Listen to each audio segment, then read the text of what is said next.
बुवा आज फॅक्टरीत जे काय झालं ना ते आईला नका सांगू हा. तुला माहिती राहणे अगं तुझा विचार केला ना तर कधी कधी मला माझं तरुण पण आठवतं बघ. हा का तुम्ही पण तुमच्या आईपासून काय लपवत होतात का?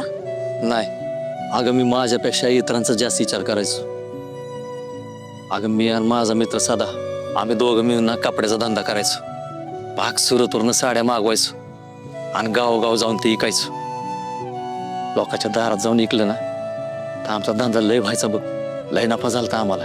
आम्ही दुकान बी घ्यायचं ठरवलं होतं. मग धंदा बुडाला का?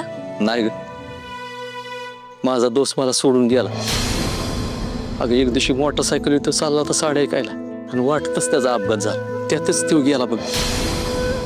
त्याचं सगळं कुटुंब रस्त्यावर आलं. मला लय वाईट वाटलं.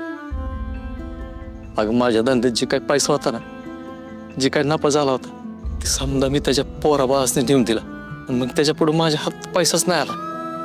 त्याच्यामुळे मी धंदाच करू शकलो नाही बघ कुठलाच. मग मी ड्रायव्हरची नोकरी केली आणि आयुष्यभर ड्रायव्हर म्हणूनच राहिलो. आणि ना करता बिनकामाचा ही समधी बिरड मला चिटाकली. त्या आयुष्यभर चिटकूनच राहिली बघ. पण बुवा तुम्हाला हे कधी आईला सांगा असं नाही वाटलं का? अगं पोरे आयुष्य कायमच असं आपल्याला हुलकावणी देत असतं. पण म्हणून मग आपण आपल्यातला चांगुलपणा सोडायचा नाही बघ. लय या विचाराला बघ म्हणत पण भीती वाटायची. आपला पैसा आपल्या नफ्यातला हिस्सा हे समजा त्या बाईकडनं मागून आणा म्हणून सुरकी मागं लागल आणि मला ते जमणार नाही म्हणून मी नाही सांगितलं.